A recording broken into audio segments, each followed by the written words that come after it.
you are here because you've been handpicked to be here. You are here because you've been invited. Don't ever think that your zip code or your last name or your skin color or your dialect is a reason for you not to be in this space. Go into that room, show these folks that you belong here, speak the way that I know you can speak, show them that you know what you know, raise your hand whenever they ask a question, and do it. Show out, show up, and show out every time. Welcome to Z-Rated Success, the decision lab for education leaders. We break down real decisions and rebuild better outcomes. The decisions that do not come with a handbook. Visit ZRatedSuccess.com. And now, with your host, Nick Zizi.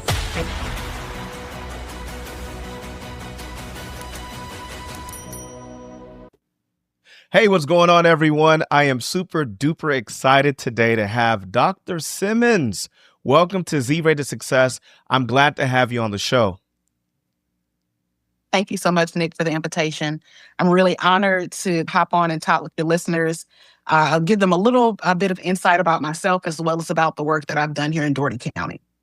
I'm looking forward to this conversation because your work with GEAR UP Dougherty sits right at the intersection of access, exposure, college and career readiness, and student success. And one thing I've been thinking about is that many students are not lacking ability. Sometimes they just need access, exposure, and the right support around them. Before we talk about the work, I'd love for people to get to know the person behind it. How did you get into education and student success work? I will be honest, Nick, education was nowhere on my radar when I was in college. I was at Georgia State University studying business. I took Japanese in both high school and in college and planned to be an international business analyst in Japan after graduation. 9/11 happened, and it took me about 7 years to feel comfortable getting on a plane. And so we know people aren't going to Japan by ships, right? Kind of redirected my focus. I started working actually with probationers and parolees with the Department of Labor, trying to help them with job development and kind of rearrange their skill set, helping them develop what it is they could do to contribute to the fabric of their society. And someone with Middle Georgia Technical College happened to hear one of my webinars and asked me if I wanted to come teach at their correctional facility. They were providing vocational education and college courses at Lee Arrendale State Prison up in North Georgia. And so I did that for 2 years. And then I had the opportunity to go to the Virginia Department of Correctional Education, worked there for 8 years. I've worked in higher education. And so pretty funny, this past April, that was my 20-year anniversary mark in education. And so there you have it. Awesome. Thank you. Oh, this is awesome. This is good. So I want to go back to something you said. All right. So in the beginning, this was not the direction that you were going in, right? So you were going to study business. Did I get that right? Correct. Because my mom was a public school teacher and I saw how it wore her out each and every day. And I said, that is not my ministry. That is not what I want to do. Let me go work with adults and business, make some money, and live a great life. So then 9/11 happens and then you switch gears. So yes, take us back to that moment, right? Because there are a lot of listeners today that are listening to this and they've had to make some changes, some shifts along the way. So what was it like going through that process, shifting majors or changing majors, changing courses to go into education? Knew that, number one, I needed some income because I was a college student living independently. More importantly, I needed access to benefits. We know that health insurance is a major factor for folks when they're deciding what kind of work to do or where to work. And so when opportunity presented itself, like I said, when I was with the Georgia Department of Labor, they had a subsection of folks that no one really wanted to work with, folks who had been inside of the correctional facility. And I raised my hand and said, hey, I'll work with them because I know that, I'm the only girl in my family. So I have the gift of gab. I am the social butterfly. And so, again, I saw that as an opportunity to help folks contribute to the fabric of their community. I don't want you begging for money at the gas station. I want you to go and use your gift of gab to go talk to people, whether it be a motivational speaker or to be a community coach.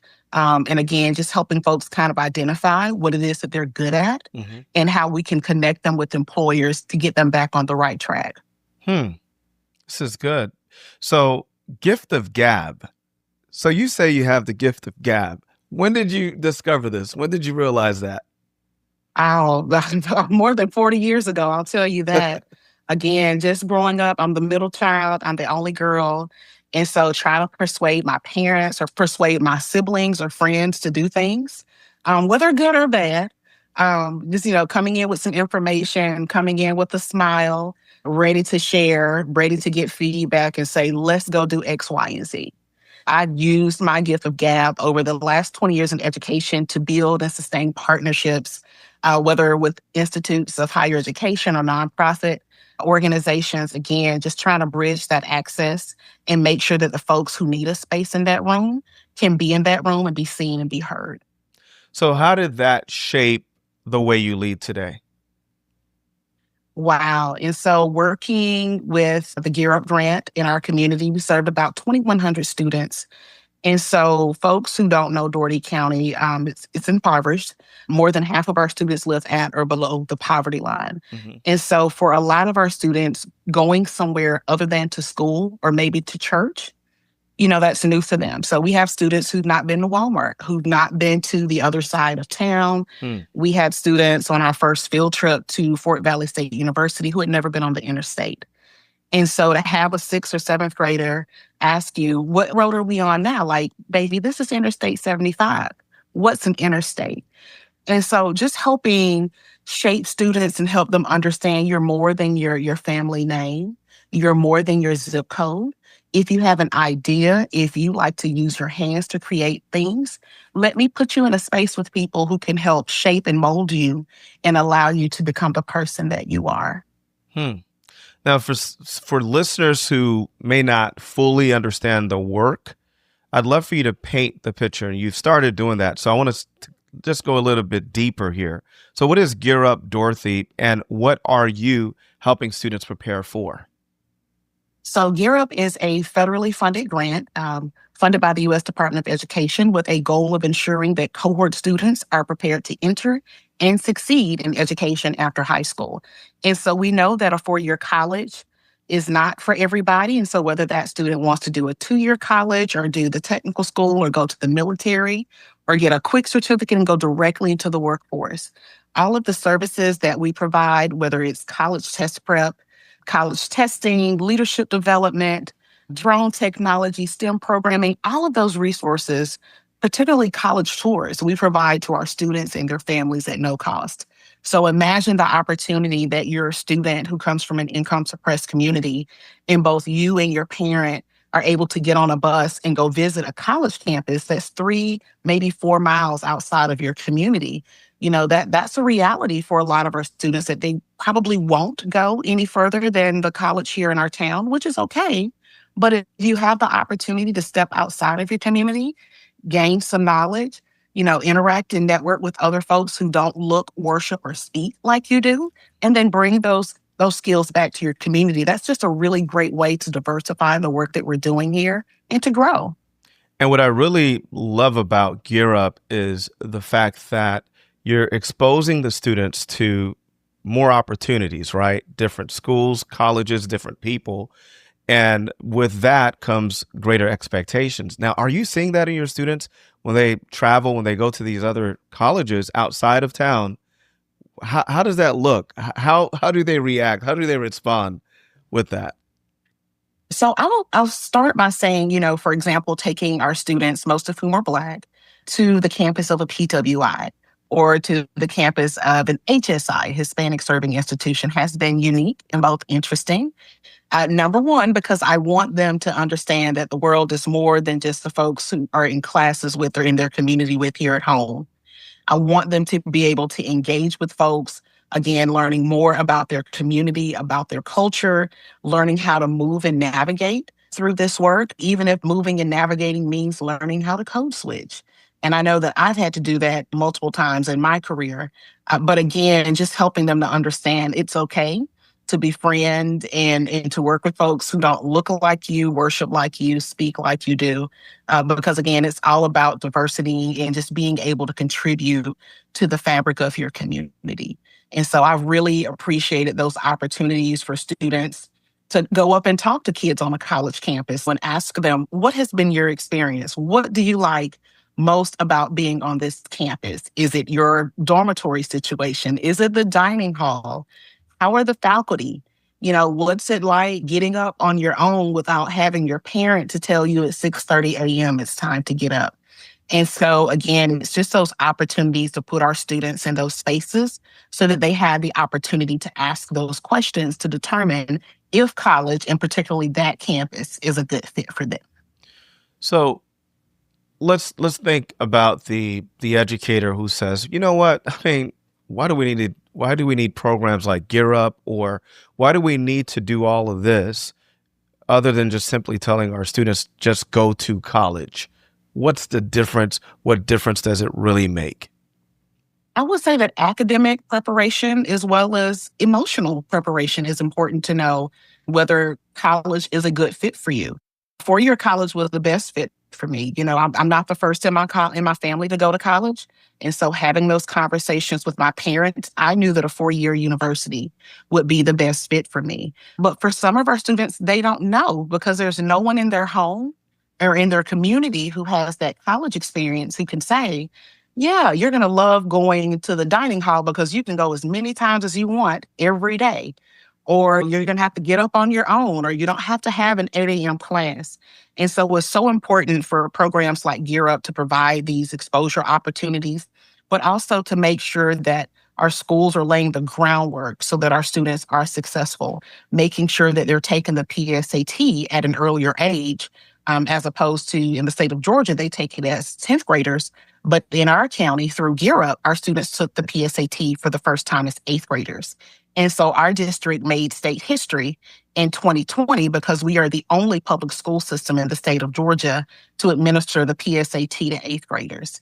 And so just making sure that they have all of those elements necessary to be able to put their best foot forward if college is their choice, and to say, this is the campus that I've chosen, and now I'm ready. I'm going to be there beyond the first semester. They're going to retain me. I'm coming back because this is something that I want to pursue and see through the end. That's awesome. Now, you said only school in the district. Is that right? So Dougherty County School System, we are the only district in the state, the only public K through 12 district in the state, or we were the first to administer the PSAT to all 8th graders at no cost. And this was in 2020. That's awesome. So why is exposure so important when it comes to college, career, and life decisions? Because we don't know what we don't know, right? And so if you were to ask a child on the street right now, maybe a 6th grader, maybe a 9th grader, what do you want to be when you grow up? They probably have no idea because they haven't been exposed to all of the careers that exist that would allow them to use their skill set to be successful. And so one of the things that we did with our program, in addition to exposing students to different career and college opportunities, was reframe the question. We stopped asking, what is it that you want to do when you grow up, and switched it to, how do you want to serve your community after high school?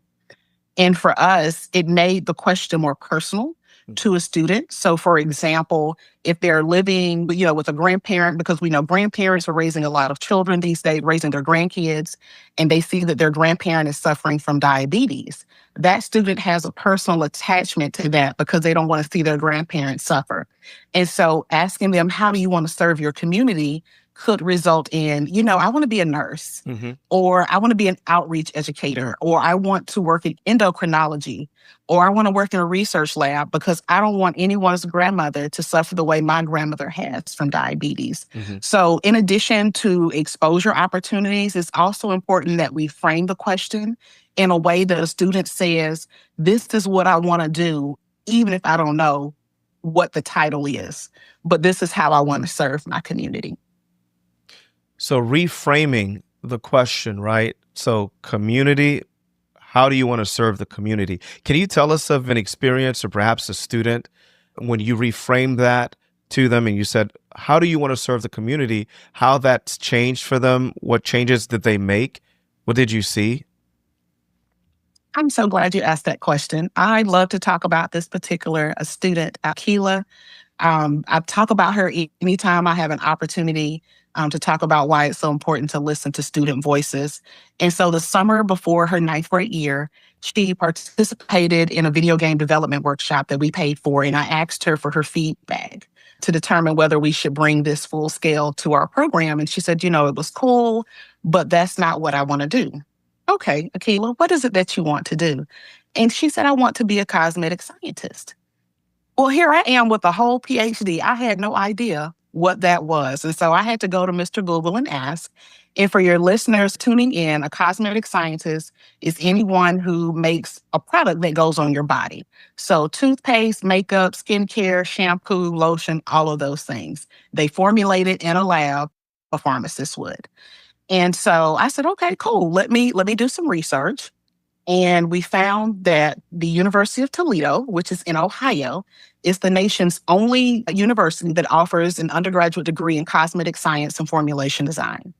And so from there, I reached out to the admissions office as well as to the department chair, Dr. Gabriella Balke, to ask if they would be willing to do a virtual Q&A for our students and for our families. And so they happily agreed. Dr. Balke brought some students as well as some alumni on the call to talk about their work in cosmetic science and formulation design.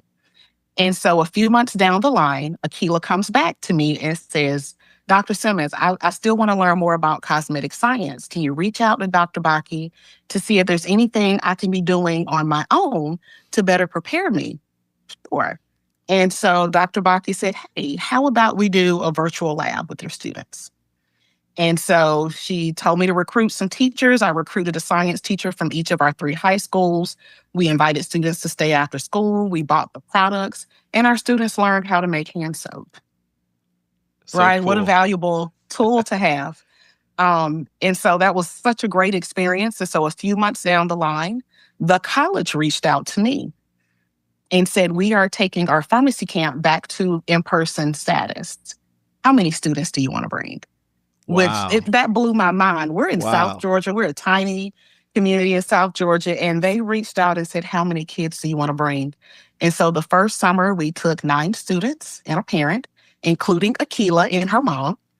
And our students appeared on campus, and they were just so excited to be able to leave their community. For most of those students, it was their first time on a plane, being out of state. That's awesome. And so imagine that opportunity, right? And so a couple of things came out of our first visit to campus. Number one, we were the only all-Black delegation to come into the room. So our students were like, ooh, whoa, should we be here? And my first thing was, we're going to talk about imposter syndrome and why you're not going to let that shake you down. You belong here, because these people called me and said, who do you want to bring? And you were selected. You were handpicked to be here. You're supposed to be here. The second thing that came out of our trip was that the college realized their program was very white, whether it be the camp or be the college itself. And so they put our students, they made them part of their marketing campaign to diversify their summer camp as well as their admissions profile. And so our students appear now on their website and in printed marketing materials to show that there are Black and brown students who are coming into their programs. And so that was the first year. The second year, we took 21 students, including Akila. And this time she got to meet with the dean of the school. She got to speak personally with some alumni. She got to speak with the financial aid director. And so all of that, the culmination of all of this work, because this one child came to me and said, this is what I want to do. Will you listen to me and help me along the way? I am proud to say that Akila not only received in-state tuition, what a blessing, right? In-state tuition to go to attend the school, but she also just completed her second year in the cosmetic science and formulation design program. And so I am just immensely proud of the work that she's been doing. I'm really happy that she decided that she was going to speak up and advocate for herself. I'm glad that both she and her mom entrusted me to do this work and to get her there. And I'm just excited to see the work that she's going to do down the line. So that is incredible. And if she's listening to this podcast, which I think she'll probably hear it, kudos to you. Kudos to you. And also kudos to you, Dr. Simmons, and everyone else who supported her along the way. That is incredible. I want to go back to something you said. Okay. and it's about the imposter syndrome. It's so real. I mean, it's so real. So here, your students are there at the school, and they go into this room like, wait, should we be here? And you saying what you said, they're the ones who told us to come. They invited us. Speak about that for a little bit, right? So students who don't feel that they're worthy enough, how do you build the confidence in the student, as well as people on your staff, right, who may have been there, or even the parents, like, should we be here? What would you say? And what have you said? So I often have told my students, you are here because you've been handpicked to be here. You are here because I want you here. You are here because you've been invited. Don't ever think that your zip code or your last name or your skin color or your dialect is a reason for you not to be in this space. You are here because you're supposed to be here. Get out there and do your best and shine. I want to be able to brag on you in a couple of years and say, that's my Gear Up baby. I remember them when ... Go into that room, show these folks that you belong here, speak the way that I know you can speak, show them that you know what you know, raise your hand whenever they ask a question, and do it. Show out, show up, and show out every time. So important. Show up and show out every time. Yes. Every time. Because I tell students, like, I hear some of you all talk in the hallways, you know, whether with your friends or talking at someone that you don't like. I know you have a mouth on you. Now go in here and use it for good. Go in here and show these folks that you know what you're talking about. Advocate for yourself. Speak up. Because if you don't I can't go in there and be everybody's mom. I would love to, but I want to give you this agency and remind you that you are God's creation. You are wonderful. You are perfect. You know just as much as these other folks know. And these other kids didn't get an invitation. Their parents just paid for them to show up. These folks invited you. That's an accomplishment. We didn't just look on the internet and say, let's find something to do. They reached out and said, how many folks do you want to bring? That's powerful. I said, so that's important. Yes, that's powerful, because exposure is not just about a trip or an event. It can change what a student believes is possible. I want to transition to a question that I ask all of the education leaders who we've had on the podcast. And here it is. What are students carrying right now that education leaders may not always see?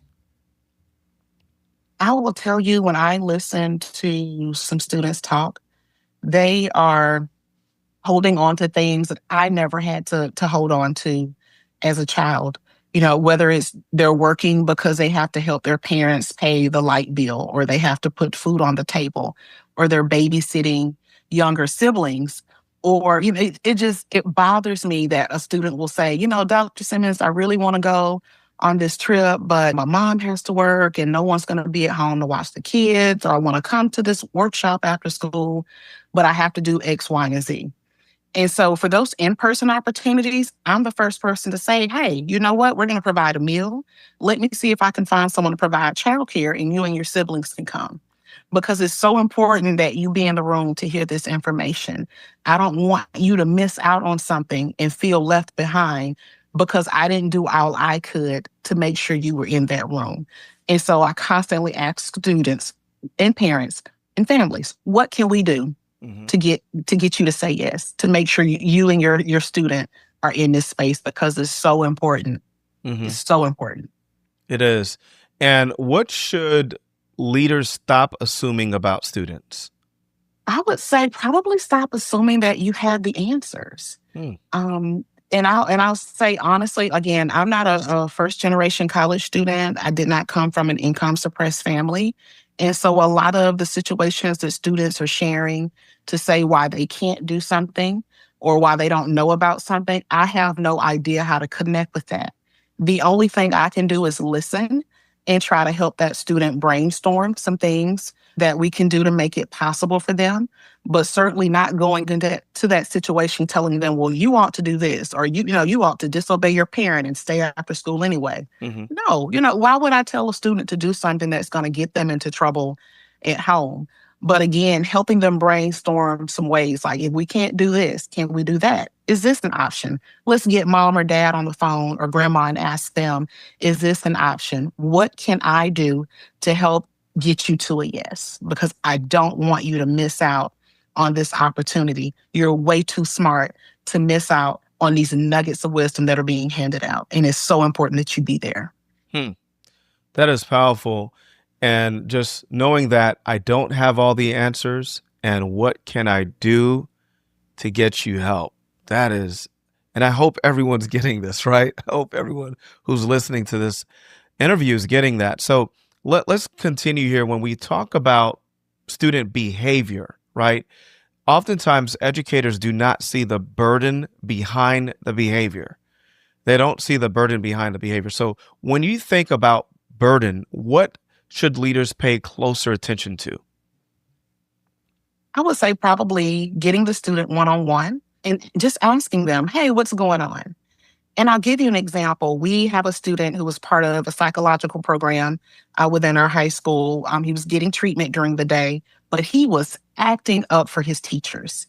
And so I happened to be in the building that day on some other business, and one of the assistants saw me and said, hey, can you come talk to this baby? Because he is in class showing out. We don't know what's going on.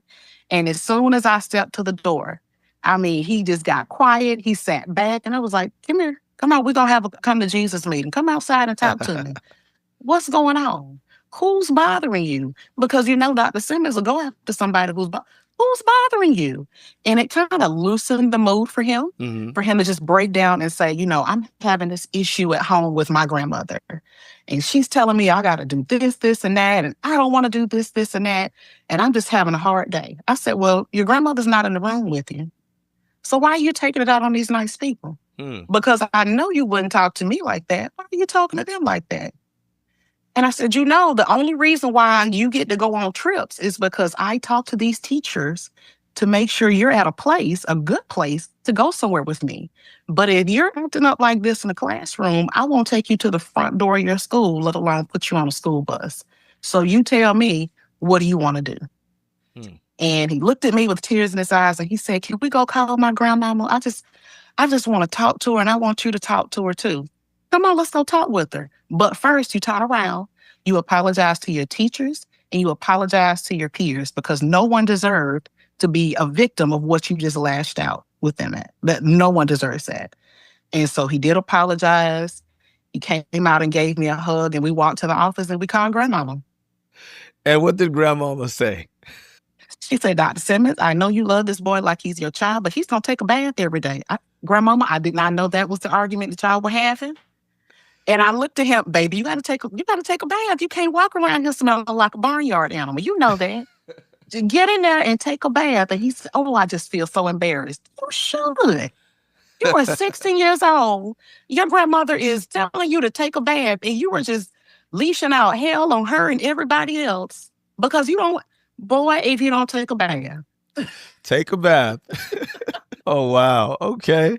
So I want to transition to college readiness, right? So when people hear college and career readiness, they may think about applications, test scores, or requirements, but there is also confidence, identity, decision-making, and support. So what does real college career readiness look like from your perspective? I think it's a very holistic view of things that come into place. Again, helping a student identify, is college the fit for you, depending on what they want to do? Can you go accomplish what you want to accomplish in a certificate or a diploma program at a trade school and go directly into the workforce? Or do you want to get into the academic field, learn a little bit more, maybe go into graduate school later to develop what it is that you want to do?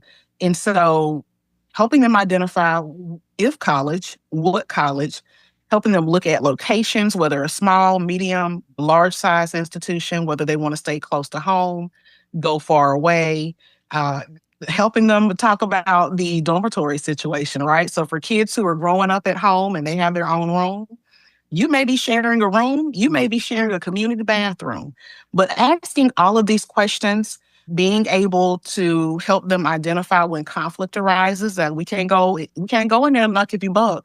If your roommate takes something from you, you got to have some conflict management skills and be able to sit down calmly and talk with your roommate, or maybe get your RA involved.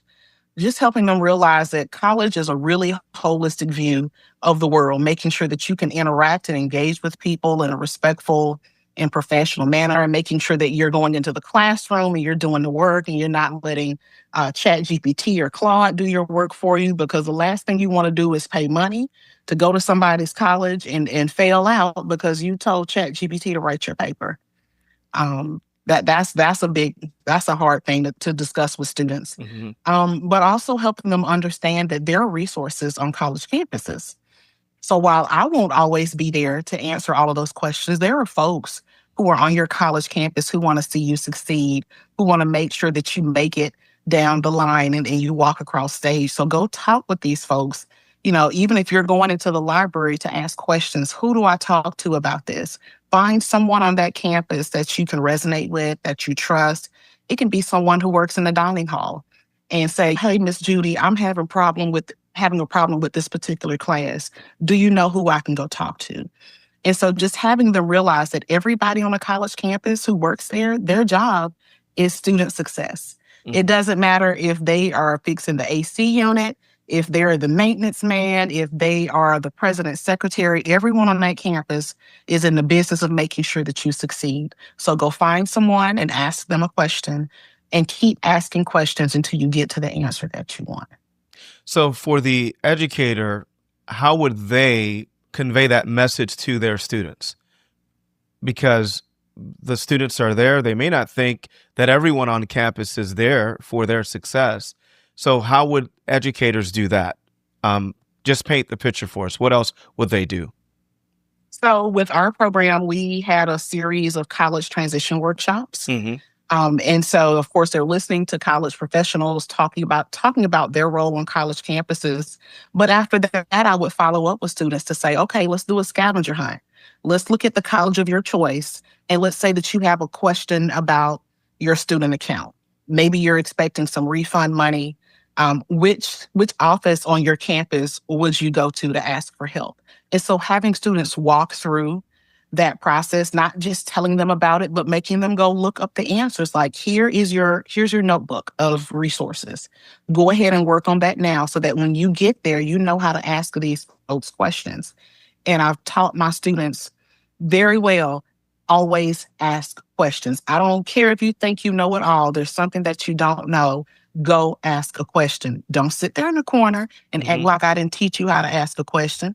Go ask these people a question. I don't care if you're asking a man mowing the grass. Where is academic affairs, or where is the tutoring center? Ask these people a question, because again, you're there because you have the smarts, you have the ability to be there. Don't waste your good talent because you're afraid to ask the question.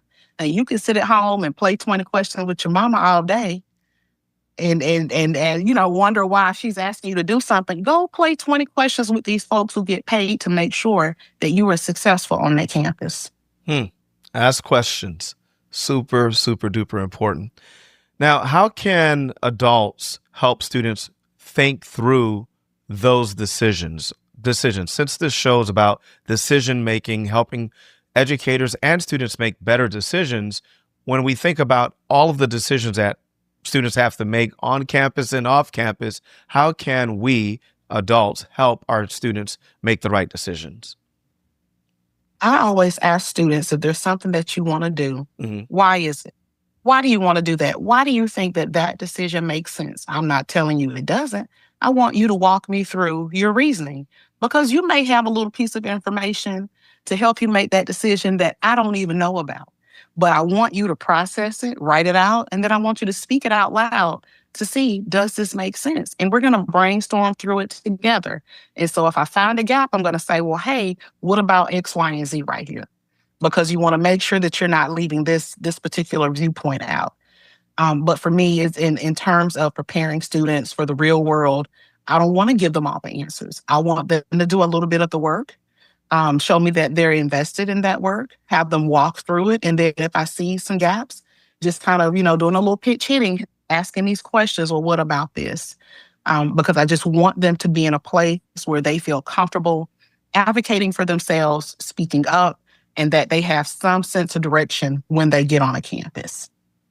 That's great. Now I'd like to transition to a segment that I call Knucklehead Decision segment. All right.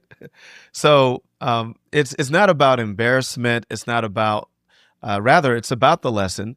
One thing I'm learning is that if I want guests to share honestly, I have to create the environment first. So I'll go first. All right. So a knucklehead decision I've made is thinking I had to have everything perfectly figured out before taking action. I remember many years ago, I'm talking about like 15 years ago, I spoke at my first educator conference. I was the youngest one in the room, and I just didn't feel like I was ready. So I went in there with imposter syndrome, thinking like, I mean, I know my proposal got accepted and they want to hear me, and the room was full of educators and I got great reviews, but in my mind, I just didn't think I was ready. And I almost didn't do it. So that's my knucklehead decision. So what's yours? Oh, goodness. I had to take a deep breath with this one. Traveling with parents. That is always an interesting population of folks, because they're not like students where, you can have this disciplinary mindset with them to say, if you don't do this, this is going to happen. And so with our students, a couple of years ago, we took them to a leadership conference out in California. And we had one student, her dad traveled with us, and he was afraid of flying. And so we gave him some tips on how to just get over that fear, get on the plane. And so we get to California and everything is great. And on our way back, this joker sat on the back of the plane and ordered him a couple of drinks. And he was loose as a goose. And so when we got back to the Atlanta airport, we get down to the plane train. He gets down to the bottom of the escalator and falls. And I hear all of this commotion behind me. And I see people gathered in a circle. And I'm like, oh my goodness, what's happened? But I'm counting students, because that's always my thing. Whatever happens, we count students. And I turn around and he gets up with blood all on his hands because he's clipped his fingers in the escalator. And I'm like, what is going on? And I rush over and he starts talking. And I was like, oh, I know what you've been doing. It's 10 o'clock in the morning. Sir, it's too early for this. Like, come on. And the poor student, she is so embarrassed. And she was like, Dr. Simmons, does this mean I can't go anywhere else with Gear Up? No, it means he can't go. And that's okay. Parents are dealing with their own struggles. And so, of course, not penalizing the child, but just thinking like, you know what, it's a different bag when you are moving with adults and traveling. And I was like, okay, we got to have a better vetting system. I guess in terms of deciding which parents will go. They do a background check, but some things just don't come up on a background check. Sometimes folks just engage in behavior, and it's not, it's not intentional. And he had no ill will. This was his way of comforting himself on the plane. He just happened to fall in the airport, but luckily he did not sue us. That's good. He didn't sue. That's great. So what was the follow-up like? Did you have a conversation with him afterwards?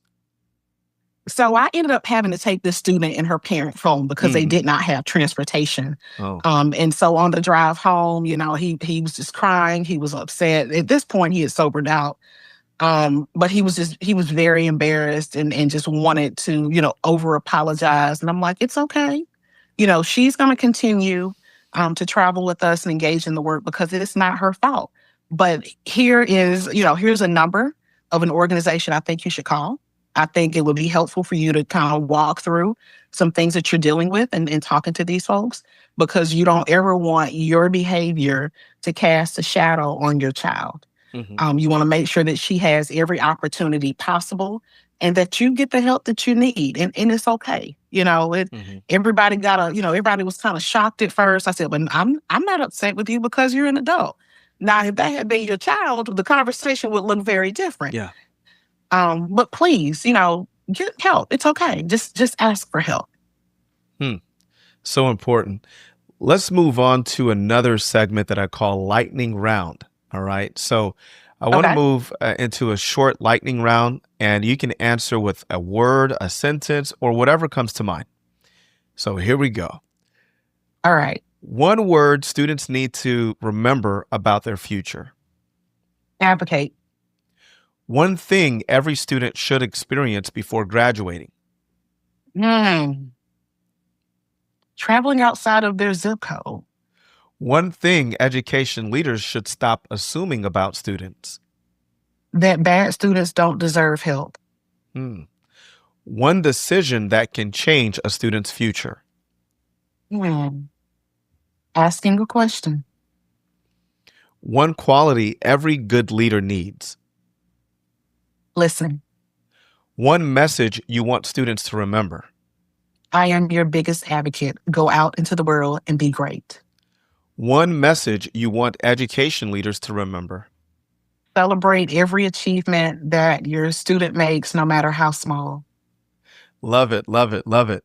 So if an education leader is listening and they want to help students see what is possible and prepare for what is next and make better decisions about their future, what final message would you leave with them? I would say probably, again, just asking students, not what do you want to be when you grow up, but how do you want to serve your community? I think it's very important that we make this message personal, particularly to this generation of students, because they are very self-centered at times. They're all about them. Making it personal so that they can see the work that they can do, whether it's something small or whether it's something, large, on a large scale, but making sure that they see themselves in that work. So just asking them, how do you want to serve your communities?